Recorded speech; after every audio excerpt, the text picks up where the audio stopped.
बनिए का दिमाग और मियाँ भाई की डेअरिंग. पण शाहरुख खानने या रईसमध्ये डेअरिंग नाही केलेली. म्हणजे शाहरुख जो आहे तो तशाच प्रकारचा म्हणजे व्यावसायिक मसालेदार असा सिनेमा घेऊन आलाय. डेअरिंग त्याने कशात केली होती? फॅनमध्ये. पण फॅन सिनेमातली डेअरिंग अंगाशी आली त्यामुळे मग शाहरुख त्याच्या जुन्या अवतारात अवतरलेला आहे.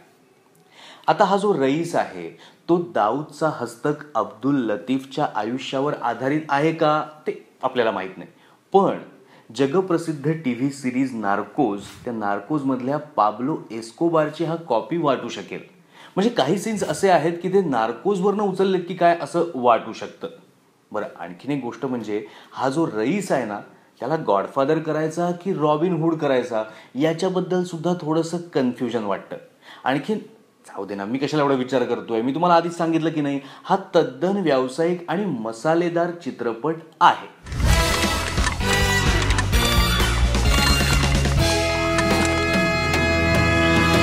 गुजरात सारख्या दारूबंदी असलेल्या राज्यात इंग्लिश दारूचा व्यापार करणारा हा रईस. आता पोलीस आणि नेत्यांना तर त्याने कधीच खिशात टाकलंय. पण एक पोलीस असा आहे की ज्याच्याबरोबर या रईसचा उंदरा मांजराचा खेळ सुरू आहे. आता गुन्हेगारी जगताचं चित्रण आहे. गुजरात, दोहा, मुंबई असा सगळा पट आहे. पण स्टाईल तीच टिपिकल बॉलिवूडवाली. एक दिन नाक में नकेल डाल के खींच के लेके जाऊंगा तुझे मैं यहाँ से. सबूत ले आइए,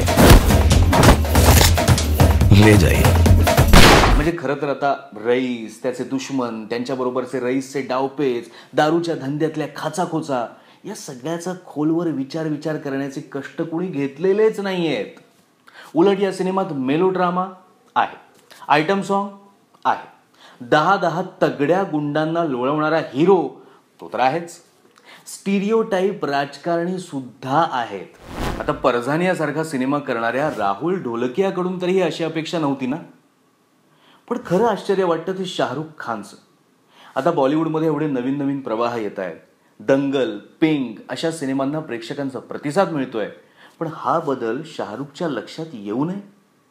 अँग्री यंगमॅनच्या काळातले सिनेमे ग्रेट होते, पण ते तेव्हा.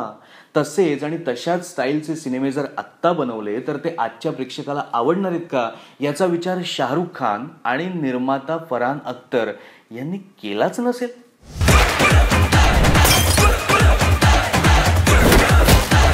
बनिए का दिमाग, मियाँ भाई की डेअरिंग. बरं, या सिनेमात एक पाकिस्तानी अभिनेत्री सुद्धा आहे, माहिरा खान.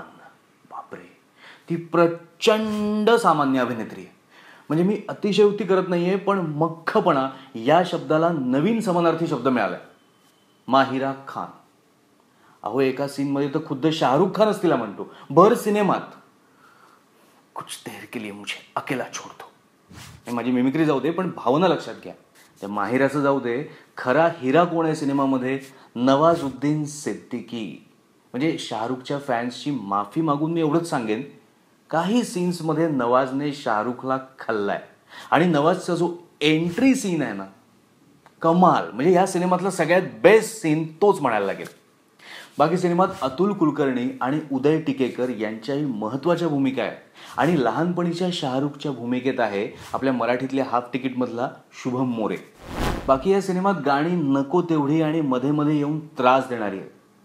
म्हणजे कसं आहे माहिती आहे का, तुम्हाला जर रईस प्लेट खायला आवडत असेल तर तुम्ही ही रईस प्लेट आवडीने खाल. आणि जर तुम्हाला मुळातच पौष्टिक आणि हेल्दी मनोरंजन हवं असेल तर तुम्ही या रईस प्लेटला नावं ठेवणार.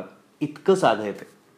थोडक्यात काय, स्वतःच्या सुपरस्टार पदाच्या विळख्यात अडकलेल्या शाहरुखचा सिनेमा आपण बघायला जातोय एवढं डोक्यात ठेवा आणि मगच सिनेमा बघायला जा.